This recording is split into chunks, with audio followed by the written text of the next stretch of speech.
Aposentadoria. Quem tem o direito e como solicitar? Será que você já está na época de aposentar? Vamos virar o ano aí. O que você acha? Trabalhou como trabalhador rural? Olha que também conta, e muita coisa conta e às vezes a gente não fica nem sabendo, não é mesmo? Mas ela está aqui e ela vai contar tudo pra gente, né, doutora? Pode chegar aqui. E eu tô com o biscoitinho na mão. Que delícia, tô sentindo. O cheiro tá maravilhoso. Tá bom, né? Tá maravilhoso. Tá bom, eu vou deixar aqui do lado, depois eu termino de comer. Ai, aquele... Ah, não, esse aqui no final do happy hour. Um dia daqueles... Merecemos. Agora, o que a gente também merece, doutora, é ficar sabendo sobre os nossos direitos, né? Exatamente. No outro programa, eu falei com vocês a respeito da possibilidade de considerar o período de atividade rural. E aí muitas pessoas me perguntaram, tá, Palomara, mas aí se eu nunca contribuí para o INSS, se eu também nunca trabalhei na lavoura, ainda assim é possível, né, eu ter direito a algum benefício? Então hoje eu vou falar com você, veja se você se adequa a esses requisitos e nós vamos falar sobre o BPC, ou também conhecido como LOAS, né, que nada mais é que um benefício assistencial para quem vive em situações de miserabilidade, para quem não tem condições de contribuir com o INSS. Então, prestem atenção, você, que eu vou falar um pouquinho, a gente fala do BPC, Benefício de Prestação Continuada. Então, ele pode ser direcionado para duas espécies de públicos, tá, Kelly? Então, é para você que nunca contribuiu para o INSS ou não contribuiu o suficiente, não caracterizou os direitos, mas que vive em situação de miserabilidade. Sabia que o INSS, ele permite que você tenha esse direito? Mesmo sem contribuir nada? Mesmo sem contribuir nada. Olha só, gente. E às vezes, muitas pessoas não sabem disso. Às vezes, pode ser que você não se enquadre, mas você conhece alguém, você conhece alguém da sua igreja que está precisando ou que vive aí da cesta básica da igreja. Então, vocês precisam saber que o INSS, ele tem esse benefício assistencial. Vamos para os requisitos? Vamos. Quem que pode receber esse benefício? Aí vocês, gente, levem essa informação para o maior número possível de pessoas. Primeiro requisito é o benefício assistencial ao idoso, tá, Kelly? Tanto homem quanto mulher, a partir de 65 anos de idade. O segundo público não precisa ter 65 anos de idade, mas é um benefício para quem está, né, incapacitado para o trabalho ou com uma deficiência realmente já mais grave, que a gente fala que é o benefício assistencial ao deficiente. Qual outro requisito? E aí, gente, esse é um requisito um pouquinho mais invasivo, que às vezes a assistente social vai até a sua casa. Eu preciso, Kelly, que essas pessoas se enquadrem num requisito per capita, né, que a gente fala, que vive tem uma renda bem abaixo. Bem abaixo. E aí é 1/4 do salário mínimo. 1/4 do salário mínimo seria o quê? Seria até 400 reais. Então, como se 4 pessoas vivessem com um salário mínimo. Então, se você se enquadra ou conhece alguém que se enquadra, que está precisando aí de ajuda, né? Não tem condições de se manter, não tem condições de trabalhar ou que precisa da ajuda de terceiros, o INSS tem este benefício, gente, que chama Benefício de Prestação Continuada. Muitas pessoas conhecem como LOAS, mas LOAS, na verdade, é a lei orgânica que vem basear esse benefício. E como que eu dou entrada, Kelly, nesse benefício? Eu preciso, teoricamente, de um profissional? Na verdade, Kelly, o próprio INSS, ele pode instaurar ou já encaminhar esse benefício para vocês. Preste atenção como dar entrada no benefício. Se você tiver um cadastro no aplicativo portalgov.br, você vai lá, se cadastra com CPF, com uma senha, você vai lá em novo pedido e vai entrar lá em BPC. Você mesmo pelo aplicativo já consegue. Ou você faz pelo número 135, que é o telefone do INSS, e aí você vai com o atendente dar entrada. E quais os documentos que eu preciso ter, né? Na verdade, eu dei essa pasminha aqui porque, gente, querendo ou não, quem vive dessa situação não deve ter um celular para ter um aplicativo, né? E deve ser pessoas muito simples que não conseguem ligar nem no 135. Exatamente. Né? E aí, por isso que às vezes recorre à ajuda, né? A uma ajuda. E assim, o que eu quero deixar claro para vocês é que o profissional da área de direito, ele não vai cobrar de você no começo, entende? Ele vai te atender, ele vai te ajudar e muitas vezes honorários ele vem só no êxito. Então é um benefício que vocês vão ter por toda a vida e vão pagar ali, né, um valor X estabelecido com o seu profissional. O que é importante as pessoas entenderem desse BPC, Kelly? Não é uma aposentadoria. É um auxílio. Tá? É um benefício de um salário mínimo. E qual que é a diferença do BPC para essa aposentadoria, gente? Primeira coisa, no BPC, que é um benefício, vocês não terão 13º. E a aposentadoria a gente tem. Por isso que às vezes chega no escritório e falo, é BPC ou é aposentadoria? E a pessoa às vezes nem sabe. Ah, não, doutora, é aposentadoria. Pera lá, tem 13º? Não tem? Não, então não BPC. É, entendeu? Então você já vai sabendo, até que aí já vai identificando se é ou não.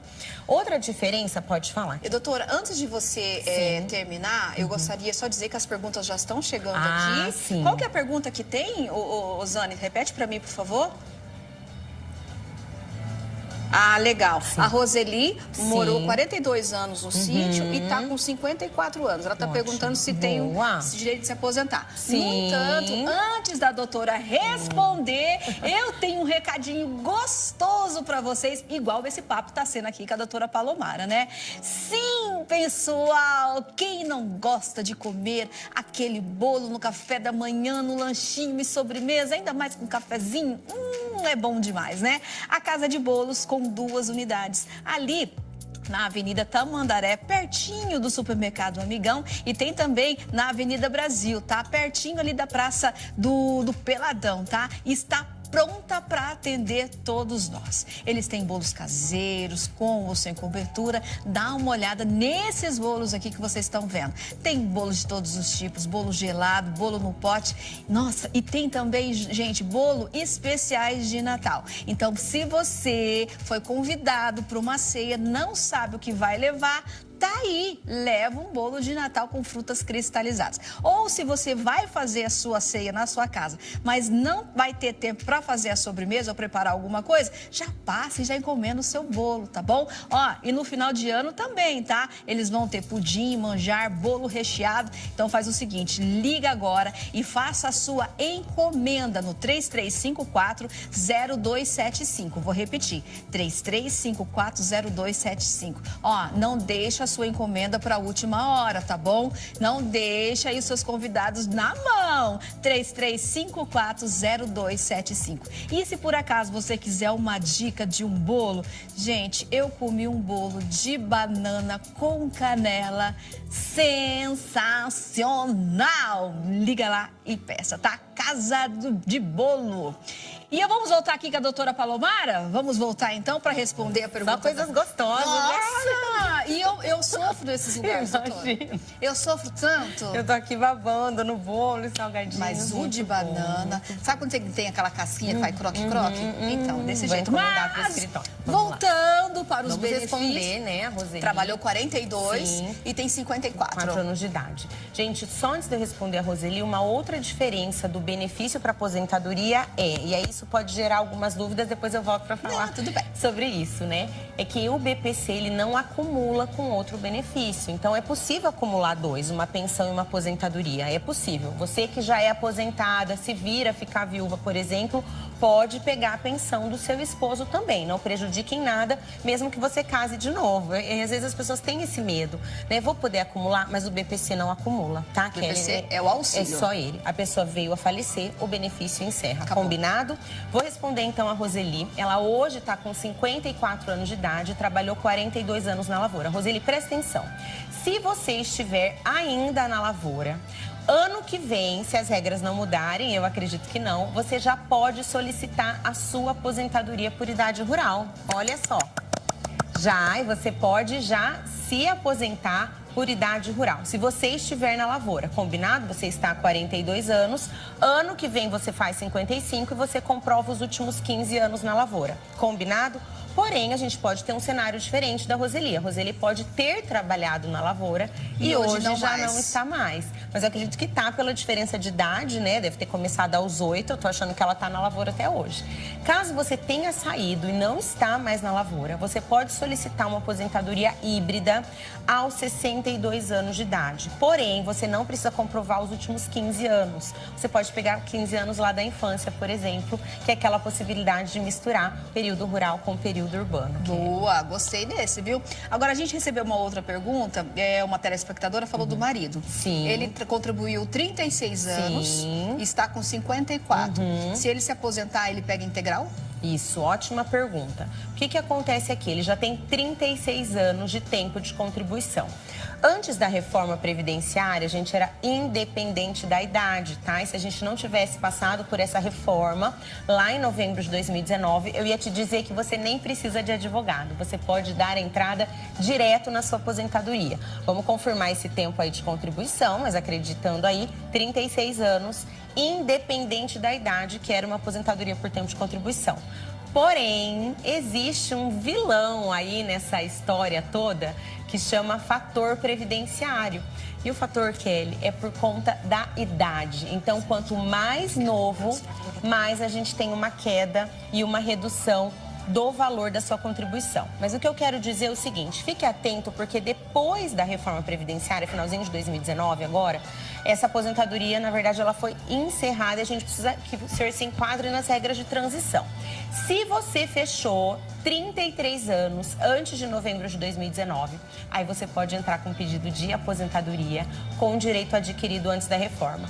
Mas o valor provavelmente vai cair um pouquinho por conta da expectativa de vida. É cada detalhezinho, hein, doutora? São muitos detalhes. Que pega a gente que assim, pegam. né? Eu vou contar uma história assim, bem assim, 2 clientes, eu faço muito ali para TCC, muitos motoristas da TCC são meus clientes, e um dia chegaram os 2, assim, muito bravos ali comigo. Falaram, Mara, você tá louca? Nós exercemos a mesma função, trabalhamos na mesma empresa, recebemos o mesmo salário. Por que que esse cliente aposentou com um valor maior do que esse?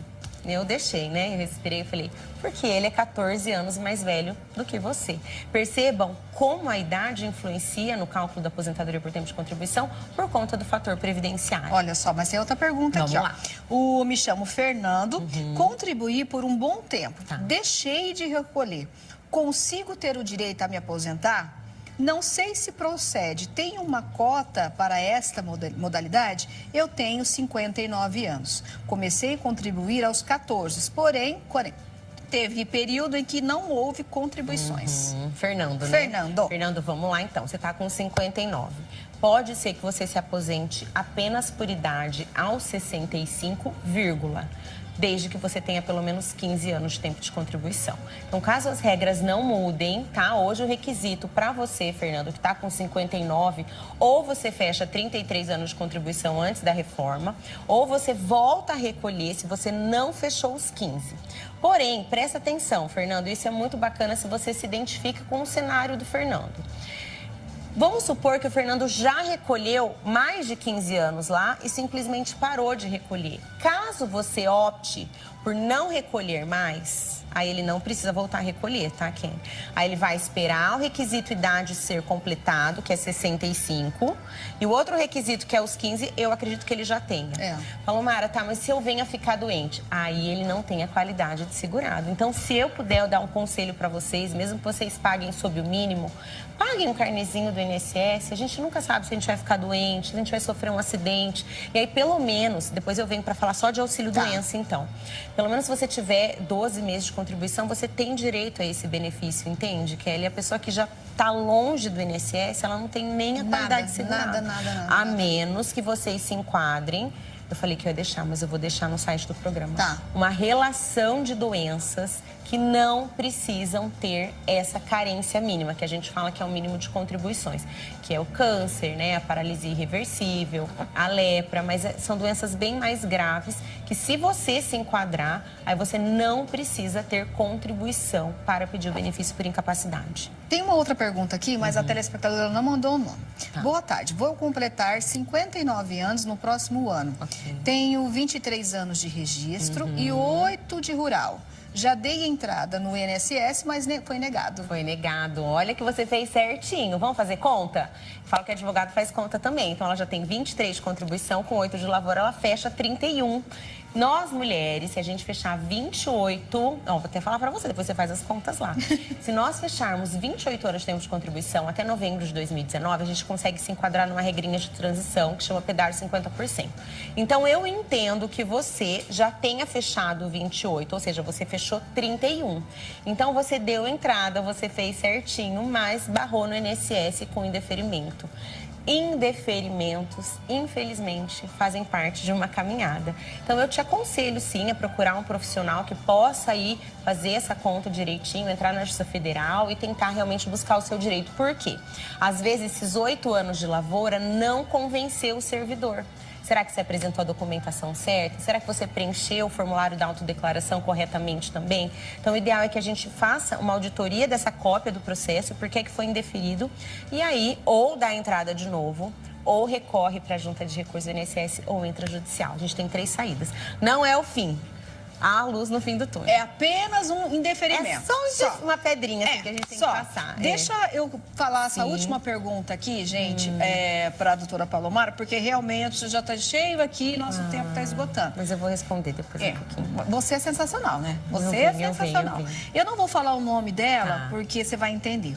Oi, boa tarde, meu nome tá. Tenho 53 anos, uns 14 de contribuição. Posso pegar mais de roça no caso, mas ela soro positivo. Gostaria de saber se eu consigo alguma coisa, tanto na aposentadoria ou como um benefício. Muito obrigada, um Feliz Natal. Ela pediu novamente para ajudar ela na resposta. Sim. Feliz Natal para você também, a gente não vai expor a identidade aqui de maneira alguma, então nós temos 2 possibilidades. E graças a Deus, hoje o soro positivo não é considerado completamente incapaz, né? Apesar, a gente sabe, daquelas dificuldades sociais. No começo, né? Mas o que acontece? É muito legal de entender que a doença não incapacita, mas a gravidade da doença é que incapacita. Então, fibromialgia, um câncer, por exemplo, né? Minha mãe teve câncer de mama, não ficou incapaz, ela não precisou de benefício do INSS. Porém, se o fato de ser soro positivo, isso te incapacita, né, mentalmente ou fisicamente, a gente precisa comprovar através de atestado e tentar o benefício por incapacidade. Você já tem 14 anos de tempo de contribuição, a gente pode sim pegar com a lavoura. Provavelmente, caso você não consiga um benefício por incapacidade, que ela é o 62, que é aquela híbrida também, tá? Ou você volta a contribuir, eu te daria essa sugestão. Volta a pagar um carnezinho do INSS, um carnezinho, né? Eu acho. Porque se acontecer alguma coisa, ela consegue encostar. Até um agravamento da própria doença. Ela consegue um auxílio. Infelizmente, acabou o nosso tempo, mas eu sei que você vai voltar o ano que vem. É um prazer receber você sempre. Dá um show de didática. Ela me explica muito bem pra gente. Maravilhosa. Meus filhos gostam de estudar comigo. Muito obrigada. Um Feliz Natal pra você. Um ano novo repleto de saúde, realizações. Amém. E que você possa estar vindo com a gente muitas e muitas vezes. Pra você também. Tá bom? Você é luz, viu? Obrigada.